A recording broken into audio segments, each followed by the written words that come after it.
बच्चों की सही परवरिश। शहर से कुछ दूरी पर बसे एक मोहल्ले में रुचिका अपने हस्बैंड के साथ रहती थी। उसके ठीक बगल में एक बुजुर्ग व्यक्ति अकेले ही रहा करते थे, जिन्हें सभी दादाजी कहकर बुलाते थे। एक बार मोहल्ले में एक पौधे वाला आया। उसके पास कई किस्म के खूबसूरत हरे भरे पौधे थे। रुचिका और दादाजी ने बिल्कुल एक तरह का पौधा खरीदा और अपनी अपनी क्यारी में लगा दिया। रुचिका पौधे का बहुत ध्यान रखती थी। दिन में 3 बार पानी डालना, समय समय पर खाद देना और हर तरह के कीटनाशक का प्रयोग कर वह कोशिश करती कि उसका पौधा ही सबसे अच्छा ढंग से बड़ा हो। दूसरी तरफ दादाजी भी अपने पौधे का ख्याल रख रहे थे, पर रुचिका की तुलना में वे थोड़े बेपरवाह थे। दिन में बस 1 या 2 बार पानी डालते, खाद डालने और कीटनाशक के प्रयोग में वे भी ढीले थे। समय बीता, दोनों पौधे बड़े हुए। रुचिका का पौधा हरा भरा और बेहद खूबसूरत था। दूसरी तरफ दादाजी का पौधा अभी भी अपने सर्वश्रेष्ठ रूप में नहीं आ पाया था।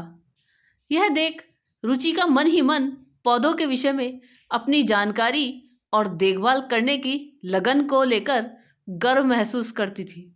फिर एक रात अचानक ही मौसम बिगड़ गया। हवाएं तूफान का रूप लेने लगी, बादल गरजने लगे और रात भर आंधी तूफान और बारिश का खेल चलता रहा। सुबह जब मौसम शांत हुआ तो रुचिका और दादाजी लगभग एक साथ ही अपने अपने पौधों के पास पहुंचे। पर यह क्या, रुचिका का पौधा जमीन से उखड़ चुका था, जबकि दादाजी का पौधा बस एक और जरा सा झुका भर था। ऐसा क्यों हुआ दादाजी? हम दोनों के पौधे बिल्कुल एक तरह के थे, बल्कि आपसे अधिक तो मैंने अपने पौधे की देखभाल की थी। फिर आपका पौधा प्रकृति की इस चोट को झेल कैसे गया, जबकि मेरा पौधा धाराशायी हो गया? रुचिका ने घबराहट और दुख भरे शब्दों में प्रश्न किया। इस पर दादाजी बोले, देखो बेटा, तुमने पौधे को उसके जरूरत के हर एक चीज प्रचुरता में दी, इसलिए उसे अपनी आवश्यकताएं पूरी करने के लिए कभी खुद कुछ नहीं करना पड़ा। न उसे पानी तलाशने के लिए अपनी जड़ें जमीन में भीतर तक गाड़नी पड़ी, न कीट पतंगों से बचने के लिए अपनी प्रतिरोधक क्षमता पैदा करनी पड़ी।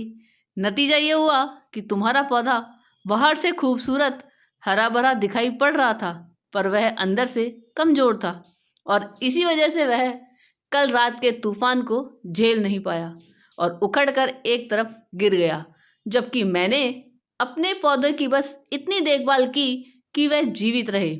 इसलिए मेरे पौधे ने खुद को जिंदा रखने के लिए अपनी जड़ें गहरी जमा ली और अपनी प्रतिरोधक क्षमता को भी विकसित कर लिया और आसानी से प्रकृति के इस प्रहार को झेल गया। रुचिका अब अपनी गलती समझ चुकी थी, पर अब वह पछताने के सिवा और कुछ नहीं कर सकती थी। आजकल परिवार छोटे होने लगे हैं। अधिकतर जोड़े 2 या सिर्फ एक ही बच्चा कर रहे हैं।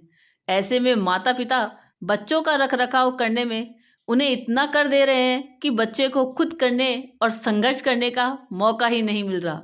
वे भावनात्मक और शारीरिक मजबूत बनने की जगह कमजोर बन जा रहे हैं। बच्चों को पालना और पौधों की देखभाल करने में काफ़ी समानता है। ऐसे ही छोड़ देने पर बच्चे और प्लांट्स दोनों बिगड़ जाते हैं और ज़रूरत से अधिक रखरखाव करने पर वे कमज़ोर हो जाते हैं। इसलिए बतौर अभिभावक ज़रूरी है कि हम एक सही अंतराल के साथ अपने बच्चों को पाले पोसे और सही परवरिश दें, ताकि वे उस पौधे की तरह जो मुसीबतों के आने पर गिरे नहीं, बल्कि अपना सीना चौड़ा कर उनका सामना करे। यह कहानी आपको कैसी लगी, यह कमेंट करके जरूर बताइएगा। चैनल पर नए हो तो सब्सक्राइब जरूर कीजिएगा।